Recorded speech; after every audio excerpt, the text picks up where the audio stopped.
Friends, इस video में हम थॉर वर्सेस क्रेटोस को कंपेयर करेंगे।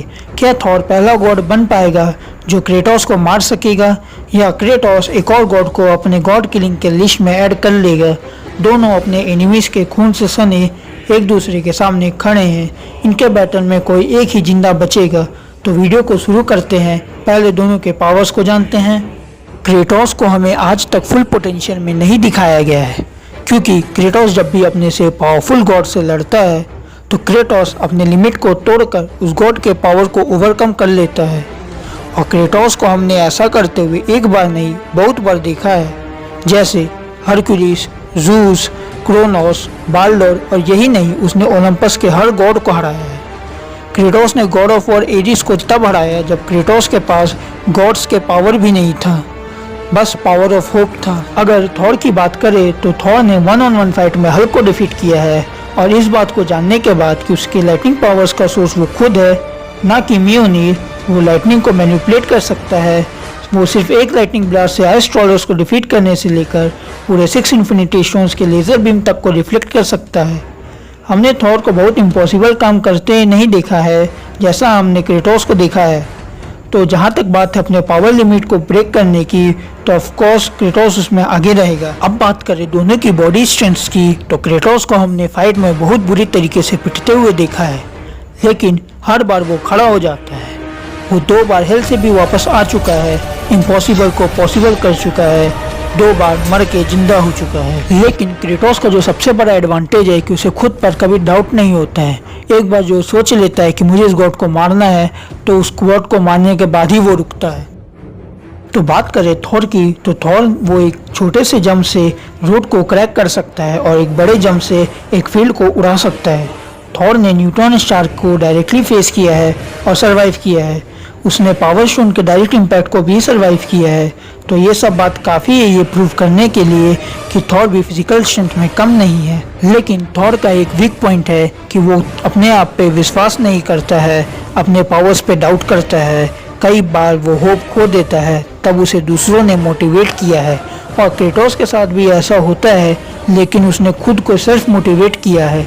हेंस ये प्रूव हो चुका है कि दोनों फिजिकल पावर्स में इक्वल है। तो क्रेटोस का वीकनेस क्या है, क्रेटोस किस चीज़ में वीक है? तो क्रेटोस किसी के साथ भी फ्रेंडली नहीं होता है। लोग या तो उससे डरते हैं या उससे नफरत करते हैं। क्रेटोस को सपोर्ट और लव करने वाले बहुत कम है। वहीं दूसरी तरफ थॉर को चाहने वाले बहुत हैं, और थॉर को हेट करने वालों से ज़्यादा थॉर को लव करने वाले हैं।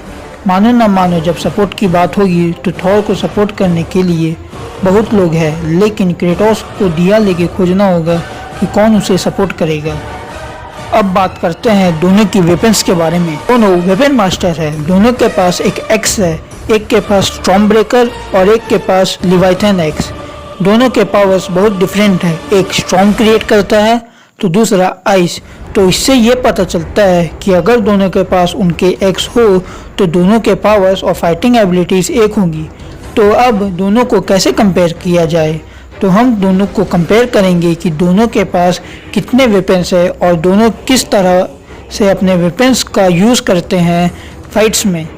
क्रेटोस इसमें आराम से जीतेगा, क्योंकि जैसा कि हम जानते हैं क्रेटोस अपने एनिमीज़ को मार के अपने एनिमीज़ के वेपन को ले लेता है।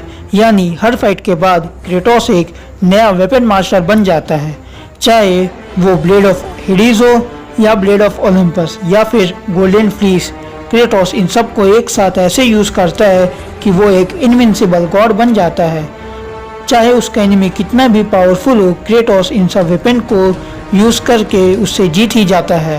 वहीं थॉर के पास सिर्फ स्टॉर्म ब्रेकर और म्योनिर है, यानी थॉर सिर्फ 2 वेपन का मास्टर है। लेकिन अब बात करते हैं दोनों के पास डिफेंस के लिए क्या है। क्रेटोस के पास है गोल्डन फ्लीस, जो हर टाइप के मैजिकल और इवन फिजिकल अटैक को रिफ्लेक्ट कर सकता है। इसका मतलब वो थॉर के लाइटनिंग अटैक को आराम से रिफ्लेक्ट कर सकता है। वहीं थॉर के पास डिफेंस के लिए कुछ नहीं है। तो अब बैटल एकदम इंटेंस हो चुकी है। दोनों के पास उनके वेपन्स नहीं हैं। तो इस सिचुएशन में थॉर के पास एक एडवांटेज है, क्योंकि थॉर के लाइटनिंग पावर्स किसी वेपन्स पर बेस्ड नहीं है, वो थॉर के अंदर से आते हैं। वहीं क्रेटोस 90% अपने वेपन्स पे डिपेंडेंट है। लेकिन अगर क्रेटोस ने अपने स्पार्टन रेज को एक्टिवेट कर लिया